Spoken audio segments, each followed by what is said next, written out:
저는 가난한 농부의 8남매 중에 막내딸로 태어났어요. 저는 원래 학교 선생님이 되는 게 제 꿈이 있었어요. 아이들과 함께 역사도 이야기하고 신앙송도 같이 하고. 하지만 저희 집 형편은 제가 대학에 진학할 형편은 못 되었어요. 저희 아버지께서는 저를 익산에 있는 라면 공장에 떡하니 취직을 시켜놓으셨죠. 못 오를 나무 쳐다보지도 말라는 어르신들 말씀이 있습니다. 그래서 저는 그냥 꿈은 그저 꿈일 뿐이구나 하면서 제 꿈을 까맣게 잊고 살았어요. 오를 수 없었던 사과나무 앞에 애톰이라는 사다리가 놓여졌고요. 한 걸음 한 걸음 오르다 보니 사과를 따먹을 수 있게 되었습니다. 안녕하세요. 스타마스터 김점주 인사드립니다. 라면 공장에서 첫 사회생활을 시작해서 보험료도 해보고 오토바이도 타고 우유 배달도 몇 년간 했는데요. 아이들을 가르치는 일을 하고 싶어서 학습지 선생님을 오랫동안 했어요. 꽤 높은 직급으로 승진도 하고 했었는데요. 회사가 사업을 확장하면서 판매하는 제품이 저와 맞지 않았고요. 저는 다시 보험 일을 해야만 했습니다. 잘 살 거라는 희망보다는 그냥 하루하루를 살아야 했던 날들이었습니다.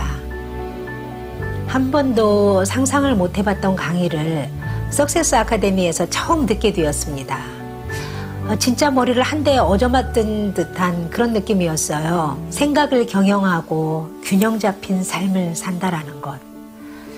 당시 저는 최악의 상황 속에 살고 있었어요. 매일 카드 빚에 쫓겨서 잘 사는 건 제 희망사항에 불과했고요. 제 딸은 미대를 가고 싶어 했습니다. 그런데 제가 학비를 지원해 줄 수 없는 현실이어서 우리 딸의 배움에 대한 그 희망을 이루어 줄 수가 없었어요. 제가 가난하니까요. 그 어떤 항목도 저에게 해당되는 것은 없었습니다. 인생 시나리오를 처음 썼을 때의 제 형편은 정말 너무 참담했어요. 그렇지만 제가 직접 써보니까 참 신기했던 게요. 그때 제가 썼던 대로 차츰차츰 집이며 차며 봉사, 기부 이런 것들이 점점 좋아지게 되었어요. 근본적인 나의 삶, 나의 사고방식 자체가 점점 달라지고 있었어요.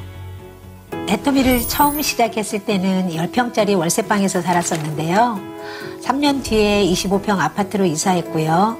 지금은 32평 아파트로 이사해서 아주 즐겁고 평안하게 살고 있습니다. 중고 마티즈를 타다가 2년 후에 새 마티즈를 샀어요. 그런데 그 후에 스타마스터 승급한 후 아반떼를 구입했는데 지금은 제 딸에게 물려주고 저는 3년 전에 그랜저를 구입해서 타고 있습니다.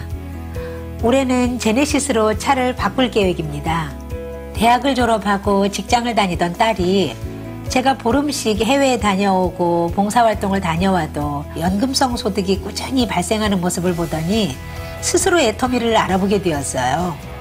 석세스 아카데미에 참석하고 원데이 세미나에도 혼자 다녀오더니 애터미를 해야겠다면서 열심히 한 결과 지금은 다이아몬드 마스터가 되어서 저의 든든한 파트너가 되었습니다. 꿀벌은 꽃에서 꿀을 따지만 꽃에 상처를 입히지 않고 꽃이 열매 맺을 수 있도록 돕는 일을 합니다. 머지않아 제가 임페리얼 마스터가 되는 날 꿀벌 청소년 비전센터를 익산에 설립하는 것이 제 꿈입니다. 제 꿈을 이루기 위해서 심리상담사 자격증을 땄고요. 대학에도 진학할 계획입니다. 우리 청소년들은 누구에게나 꿈이 있고 재능이 있지만 그 중에는 가정 형편이 어려워 꿈을 펼칠 수 없는 아이들이 있지요.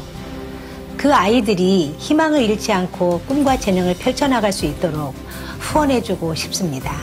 꿀벌이 꽃들에게 열매를 맺어주도록 도움을 주는 것처럼 저 꿀벌 김점주는 아이들에게 희망을 이어주는 축복의 통로가 되고 싶습니다.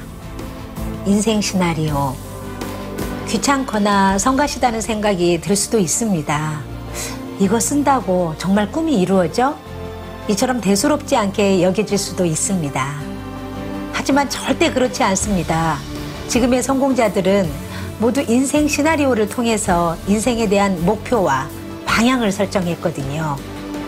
저 역시 목표를 정확히 그렸기 때문에 포기하지 않고 나아갈 수 있었습니다. 인생 시나리오를 통해 내 삶에 대한 그림을 그려보시기 바랍니다.